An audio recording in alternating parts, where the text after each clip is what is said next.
Hello दोस्तों, स्वागत करता हूं मैं अपने YouTube channel AK learning academy में।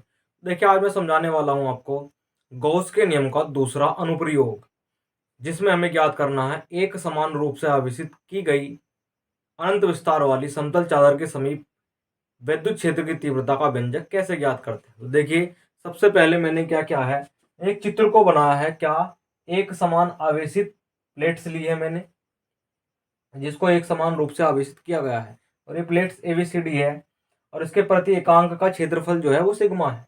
देखिए क्या है, हम इस धनावेशित प्लेट से स्मॉल आर दूरी पर एक बिंदु पी लेते हैं, जिस पर विद्युत क्षेत्र की तीव्रता को ज्ञात करना होता है। साथ ही साथ जितनी दूरी यहाँ से इधर बी बिंदु तक की है, उतनी ही दूरी यहाँ से क्यू बिंदु तक की है। देखिए, इसको मैंने इसकी थ्योरी को लिखा भी है क्या, कि माना अनंत विस्तार की एक समतल चादर एबीसीडी है, जो मैं चित्र में बनाया हुआ है, और जिसे एक समान रूप से आवेशित किया गया है, मतलब हर जगह पॉजिटिव चार्ज को दिया गया है। इसके एकांक क्षेत्रफल पर उपस्थित आवेश की मात्रा, पृष्ठीय आवेश घनत्व जो है वो सिग्मा है। सही है। आवेशित तल से स्मॉल आर दूरी पर एक बिंदु पी लिया गया है, और जिस पर विद्युत क्षेत्र की तीव्रता ज्ञात करनी है। देखिए, इसे ज्ञात करने के लिए हम क्या करते हैं, एक बेलनाकार गॉसियन पृष्ठ बनाते हैं।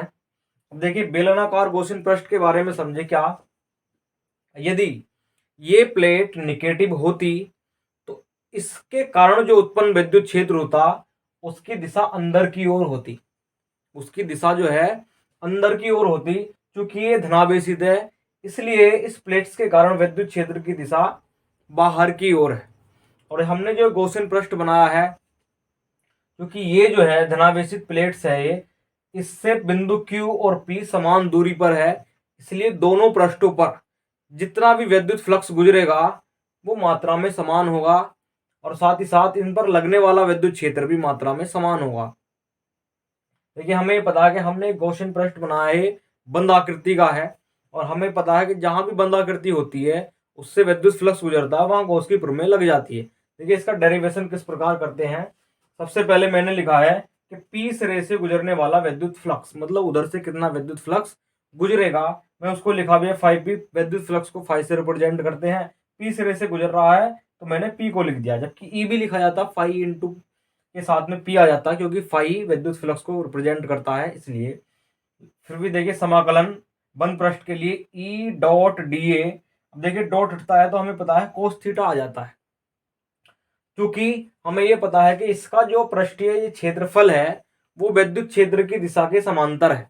मतलब जिस दिशा में विद्युत क्षेत्र लग रहा है उसी दिशा में ये पृष्ठ बना है। क्योंकि प्लेट्स के समतल ये गॉसियन पृष्ठ बनाया गया है, लेकिन इसका जो क्षेत्रफल है वो विद्युत क्षेत्र की दिशा के समांतर लगा हुआ है, इसलिए। तो इसकी जगह पे थीटा की जगह पे जीरो का प्रयोग करा, और फिर ये कोस थीटा की वैल्यू एक होती है, ई बाहर आया, डी और ए।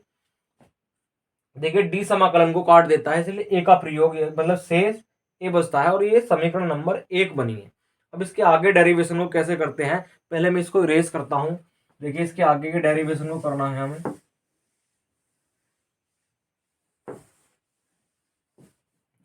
देखें, फिर क्या है, इधर क्या है, बिंदु क्यू, तो बिंदु क्यू से गुजरने वाला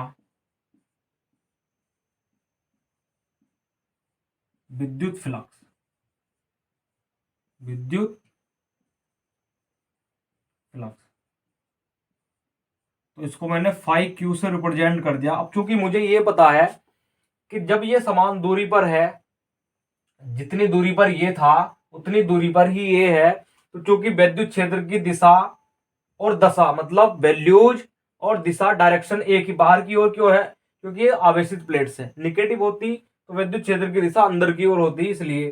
सही है। तो जितना विद्युत फ्लक्स इससे गुजरेगा उतना ही इससे गुजरेगा, मतलब क्या है, समाकलन ई डॉट डी ए। देखिए, ई डॉट डी ए पहले ज्ञात कर चुके हम, तो इसलिए मैं direct E dot D A,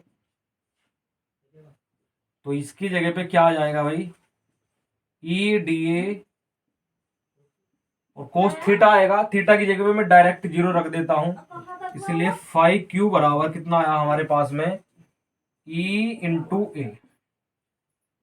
और ये समीकरण नंबर 2 ही। चूंकि मैंने जो गॉसियन पृष्ठ बनाया है इससे संपूर्ण विद्युत फ्लक्स कितना गुजरेगा, चाहे तो हम बिंदु P पर ज्ञात करना चाहते हैं, तो बिंदु P पर तो लिखेंगे गॉसियन पृष्ठ से, गॉसियन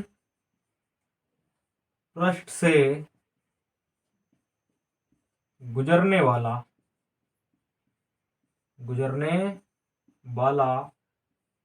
कुल विद्युत फ्लक्स। देखिए कुल विद्युत फ्लक्स के लिए क्या करते हैं, हम दोनों को ऐड कर देते हैं, phi equal to phi E equal to phi P और plus phi Q. Phi P की वैल्यू भी मुझे पता है कितनी है, ये, और क्यू की वैल्यू भी मुझे पता है कितनी है, ये। एक ईए में एक ईए को ऐड करते हैं तो 2EA बनता है। मतलब मुझे ये पता चल गया, इसको मैं इक्वेशन नंबर 3 बता देता हूं।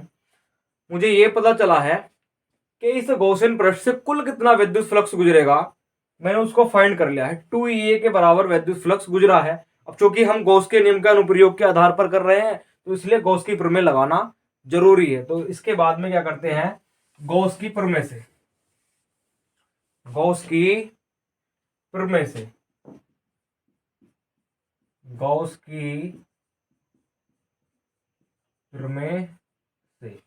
देखिए गॉस की प्रमेय क्या होती है, phi E equal to Q गुणा 1/ε0। मतलब क्या कि जितना भी विद्युत फ्लक्स गुजरेगा बंद पृष्ठ से उसमें जो स्थित आवेश होता है उसका 1/ε0 गुना होता है। यही तो गॉस की प्रमेय है। अब चूंकि मुझे ये पता है कि इस समतल चादर के एकांक क्षेत्रफल पर एक समान रूप से पृष्ठीय आवेश घनत्व सिग्मा लगा हुआ है, क्योंकि ये टोटल आवेश है, तो इसलिए ये आवेश, क्योंकि हमें पता है ये आवेश कितने के बराबर होगा।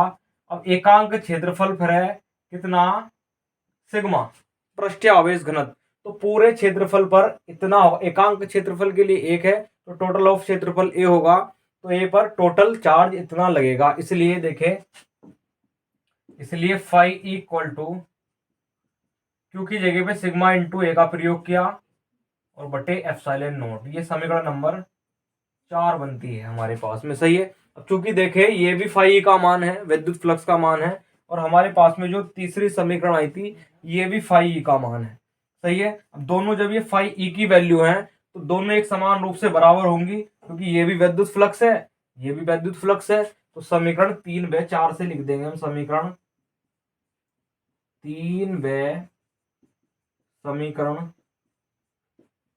4 से, क्योंकि दोनों विद्युत फ्लक्स के मान है इसलिए 2EA बराबर किसके होगा, सिग्मा इंटू ए बटे ε0 के। अब देखिए यहाँ A से A कटता है, क्योंकि ये बराबर में है इसलिए कटता है। अब जो हमको निकालना है विद्युत क्षेत्र की तीव्रता, तो देखिए 2 गुणा में है तो दूसरी ओर भाग में चला जाएगा, इसलिए 2ε0। ये हमारे पास में एक समान आवेशित रूप से जो अनंत समतल चादर विस्तार वाली समतल चादर है उसके समीप विद्युत क्षेत्र की तीव्रता का व्यंजक आया है, सही है।